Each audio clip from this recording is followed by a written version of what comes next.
درود شریف کے فوائد کیا ہیں؟ کچھ دیر یہ بھی ذرا سن لیجئے۔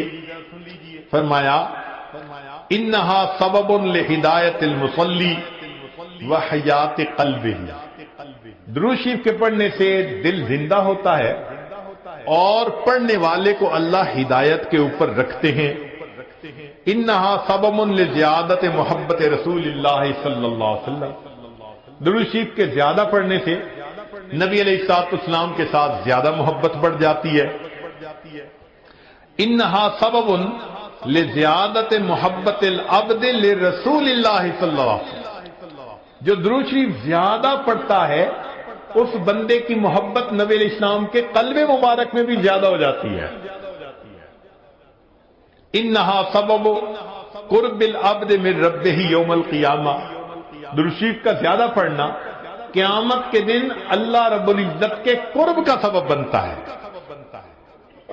انہا اداء لشیء من حقہ صلی اللہ علیہ وسلم، نبی علیہ الصلوۃ والسلام کے جو احسانات ہیں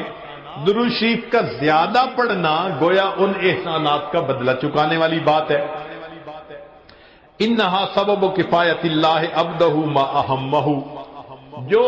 پریشانیاں ہوتی ہیں درود شریف کے صدقے اللہ رب العزت ان پریشانیوں کو ختم کر دیتے ہیں۔ انہا سبب اجابت الدعاء، دعا کی قبولیت کا یہ سبب ہوتا ہے۔ انہا سبب زکوٰۃ و طہارت للمصلی، جو درود شریف پڑھنے والا ہے اس کا دل اس سے صاف ہوتا ہے، اس کا نفس پاک ہوتا ہے۔ اور ایسے آدمی کو حدیث میں پاک میں فرمایا کہ جو درود شریف زیادہ پڑھتا ہے وہ بخیل نہیں ہوتا۔ پھر جو درود شریف زیادہ پڑھتا ہے وہ قیامت کے دن کی حسرت سے بچ جاتا ہے، اور جو درود شریف زیادہ پڑھتا ہے ملائے اعلیٰ میں اس بندے کی تعریفیں بہت ہوتی ہیں، اور اس کے عمر میں اس کے وقت میں اللہ برکتیں عطا فرما دیتے ہیں۔ اور انہا سبب لتثبیت قدم العبد علی الصراط، جو بندہ درود شریف زیادہ پڑھتا ہے قیامت کے دن پل صراط سے گزرتے ہوئے اس کے پاؤں اتنے مضبوط ہوں گے، درود شریف زیادہ پڑھا ہوگا۔ اور ایک اور بات، انہا سبب لثقل کفۃ المیزان، کہ یہ درود شریف میزان کے پلڑے کے بھاری ہونے کا سبب بن جائے گا۔ اب اس بارے میں ایک حدیث مبارکہ ہے، وہ ذرا سن لیجئے کہ درود شریف کا قیامت کے دن کیا سبحان اللہ کیا شان ہوگی۔ ایک حدیث مبارکہ علامہ جلال الدین سیوطی رحمۃ اللہ علیہ نے التذکرہ میں اس کو ذکر کیا ہے، اور ابن ابی دنیا اور نمیری نے اس کو الاعلام کتاب میں ذکر کیا ہے۔ فرماتے ہیں کہ عبداللہ رضی اللہ عنہ ایک صحابی اس کے راوی ہیں کہ نبی علیہ السلام نے ارشاد فرمایا ان لآدم علیہ السلام من اللہ عز وجل موقفا فی فصح من العرش، قیامت کے دن آدم علیہ السلام کو اللہ تعالیٰ عرش کے سامنے ایک ایسی جگہ عطا فرمائیں گے، علیہ ثوبان اخضران، ان پر دو سبز کپڑے ہوں گے، یعنی سمجھیں تہبند بھی سبز اور کرتا بھی سبز،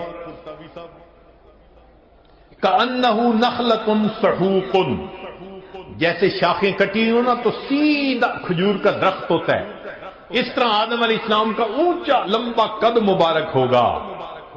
ينظر الی من ينطلق به من والدہ الی الجنہ ومن ينطلق به الی النار،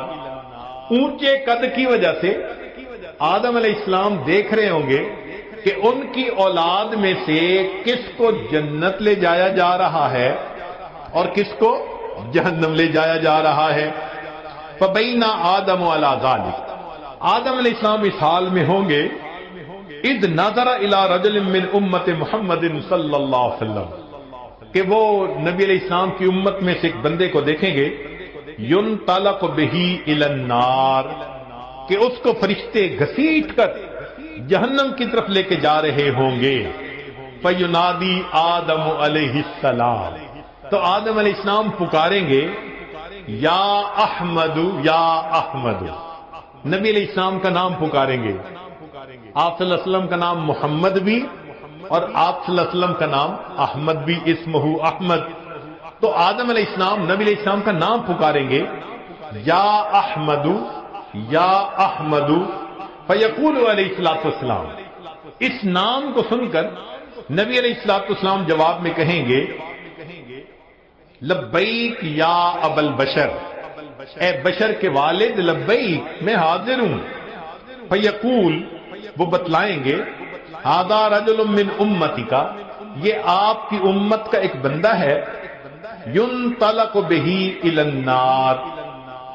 اس کو جہنم کی طرف لے جایا جا رہا ہے۔ قال صلی اللہ علیہ وسلم، نبی علیہ السلام نے فرمایا، فاشد المئزرہ، میں اپنی چادر کو کس کے